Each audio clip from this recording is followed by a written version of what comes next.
A segurança alimentar de São Vicente e Granadinas está em risco com a atividade do vulcão Soufrière, que estava há décadas adormecido e segue com frequentes explosões desde o dia 9 de abril no Caribe, podendo levar meses em erupção.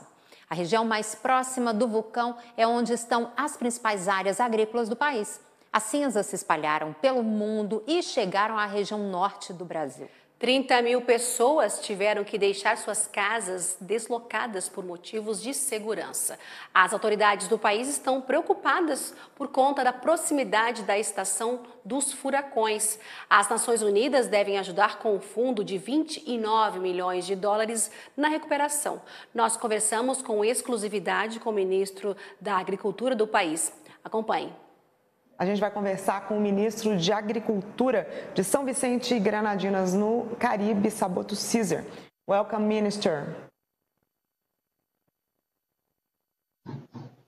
Thank you very much, and it's definitely a pleasure and an honor to be on your program today. Almost 2 months since the first explosion, right? What can we say? How is the current loss results and the latest projection? We had our first explosive eruption of the Soufrière volcano on April 9th. And since then, we have experienced 32 other eruptions. It has definitely been a period wherein which we have to grapple with many changes as a people and as an agricultural sector. The farmers of St. Vincent and the Grenadines are primarily small farmers involved and engaged in family farming. We have approximately 8,500 registered farmers and 1,500 registered fishers. We are very proud that we have been able to ensure that even though we had a food security alert, that we were able to still produce enough food for our local consumption, and we have restarted the exportation of food from St. Vincent and the Grenadines to several other islands. One of the major impacts on the agriculture sector was created because of the excessive ashfall in areas which are used for the production of food. Therefore, in some zones in the country, some agricultural zones, we have witnessed up to 100% losses as it pertains to vegetable production. What have we done so far? We have just completed a budgetary exercise to the Parliament of St. Vincent and the Grenadines, where monies were voted to assist the farmers and the fishers in our recovery efforts.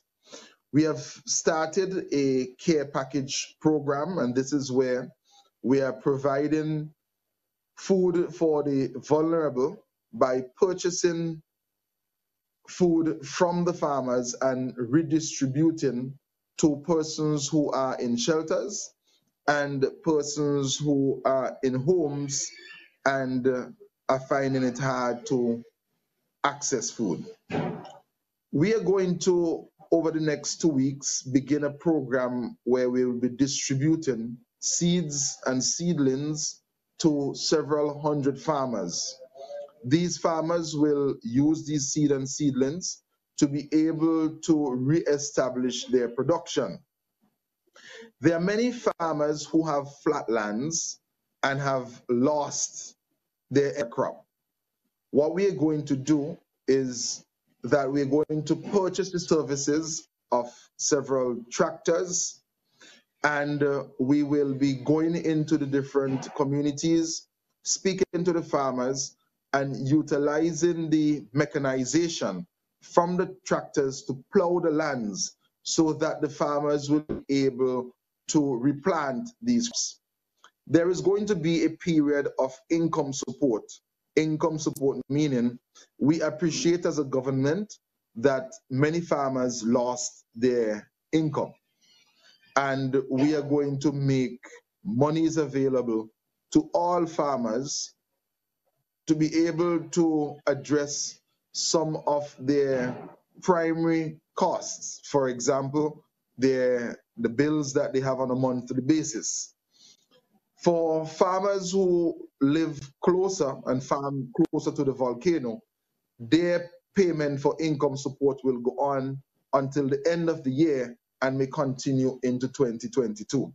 But for those who are living far away from the volcano, in the green and yellow zones, they will have a one-off payment. So that's basically the status of what is going on here in St. Vincent and the Grenadines now from an agriculture standpoint. We are going to rebuild, and we're going to rebuild better. We're working with the farmers of the country and the fisher folk. Our forests was significantly destroyed, and we will be receiving technical support from several international organizations and friendly governments working with the forestry department in the country. It is going to be a long road to the recovery. However, we have a carefully planned and structured approach to the recovery efforts, and we want to ensure everyone that we are going to rebuild and rebuild better. But Minister, can we say that the food security is still at risk, or it's not anymore? What can we say about that? We issued a food security alert approximately 3 weeks ago.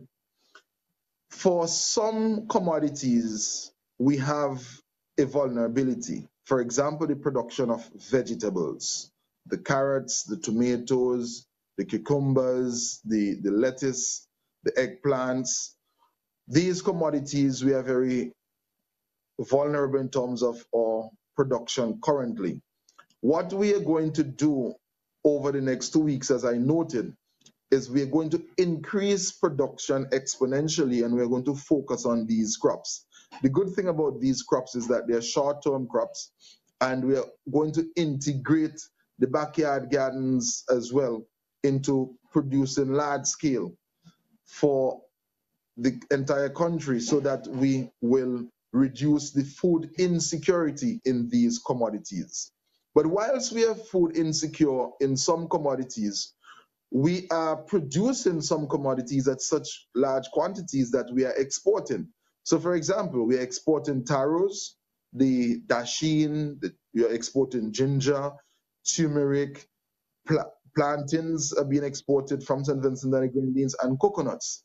So when we address the issue of food security, the accessibility, availability, and affordability of food on a general scale, I want us to disaggregate it into different commodities. Because whilst we are food insecure in some commodities, we have significant excesses in others. You mentioned international cooperation, United Nations are helping, right? And how other countries can help, how we here in Brazil could help? So we have received significant support from ICA and also the FAO, the Food and Agriculture Organization of the United Nations. The Inter-American Group for Cooperation in Agriculture, ICA, basically has assisted in mobilizing many support groups, organizations, and national platforms in Latin America and the Caribbean. And I really want to thank the Director General for his excellent support in assisting the government and people of St. Vincent and the Grenadines throughout this period. We have different mechanisms here in the Ministry of Agriculture, and we have reached out to many other countries, and we have reached out to these countries through the bilateral relationships that we have established, and also through the platform of several international organizations that we work with, and I mentioned the FAO and the ICA. What we are going to continue to do is work with the different ministries in the different countries. I know that Embrapa has done excellent work with different countries in the Caribbean and in entire Latin American region, and this has brought significant assistance to many farmers. We will be reaching out to Embrapa for support, and we will be doing this in a very organized and structured way through AICA and the FAO. And what about the what are you expecting over the coming weeks? Because the volcano is still active, right? Yes, the volcano is still active, but we have not witnessed explosive eruption in several weeks. So even though it is in a state of unrest, it is not at that stage where we are experiencing significant ashfall. What has happened though is that with the explosive eruption, we had significant ashfall on the mountainsides and significant debris built up on the mountainsides and the slopes of the volcano. And when we have heavy rains, this material is washed down to the valleys and onto the plains, and it is affecting significantly those farms that have survived. So we are witnessing another type of destruction taking place, even though we are not experiencing the significant ashfall throughout the country. Over the next few weeks, we are going to see an increase in the activities by farmers and the relationship between the farmers and the Ministry of Agriculture, basically advancing a production drive that will be significant for us to increase production and productivity. Minister, is there anything else you'd like to share with us? I really want to thank all the countries of the world, and I want to single out the support that has come from Latin America to support our recovery efforts here in St. Vincent and the Grenadines, particularly as it relates to the farmers of the country. We are going to work with several organizations, and we will be looking forward for your support as we revitalize the agricultural sector in the aftermath of the eruptions of our volcano.